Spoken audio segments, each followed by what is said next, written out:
Left over rice இருந்தாலே நான் first பண்ணுறது இந்த முட்டை ஃப்ரைட் ரைஸ் தான். இன்றைக்கி நான் உங்களுக்கு 2 விதமாக இதை எப்படி பண்ணுறதுன்னு காணிக்க போகிறேன்.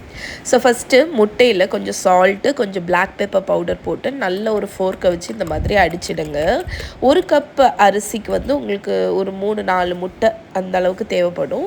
இப்போ ஒரு பேனில் ஆயில் கொஞ்சம் ஹீட் பண்ணிவிட்டு அதில் நம்ம மிக்ஸ் பண்ணி வச்சுருக்கிற முட்டையை போட்டு இந்த மாதிரி ஸ்க்ராம்பிள் பண்ணிக்கோங்க. ரொம்ப பொடிசாக ஸ்க்ராம்பிள் பண்ணணும்னு இல்லை, இந்த மாதிரி சங்கியாக இருந்தாலும் ஓகே தான். அதை ஒரு பவுலில் மாற்றிட்டு அதே பேனில் கூட கொஞ்சம் ஆயில் ஊற்றிக்கோங்க. இதில் பொடிசாக கட் பண்ணி வச்சுருக்கிற கார்லிக், ஸ்ப்ரிங் ஆனியனோட வெள்ளை பகுதி மட்டும் கட் பண்ணி வச்சுருக்கேன், அது பச்சை மிளகாவையும் கட் பண்ணி வச்சுருக்கேன், அதையும் போட்டு ஒரு 1 மினிட் நல்லா ஃப்ரை பண்ணிக்கோங்க. இது கொஞ்சமாக ஃப்ரை ஆனதுக்கப்புறம் நம்ம இதில் காய்கறி போட்டு பண்ண போகிறோம். ஸோ ஃபஸ்ட்டு வெர்ஷன் வந்து முட்டை ஃப்ரைட் ரைஸ் வித் வெஜிடபிள்ஸ்.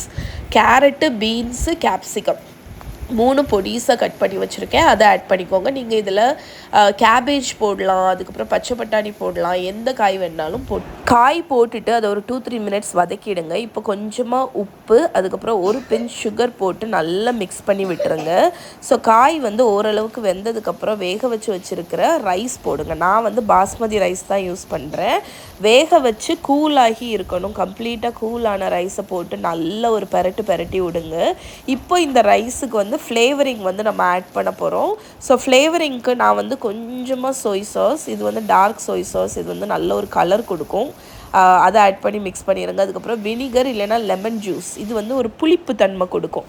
இப்போ வந்து நம்ம ஸ்க்ராம்பிள் பண்ணி வச்சுருக்கிற முட்டை, பிளாக் பெப்பர் பவுடர், அப்புறம் ஸ்ப்ரிங் ஆனியனோட பச்சை பகுதி அதை போட்டு டாஸ் பண்ணி எடுத்தீங்கன்னா உங்களோட egg fried rice with vegetables ready.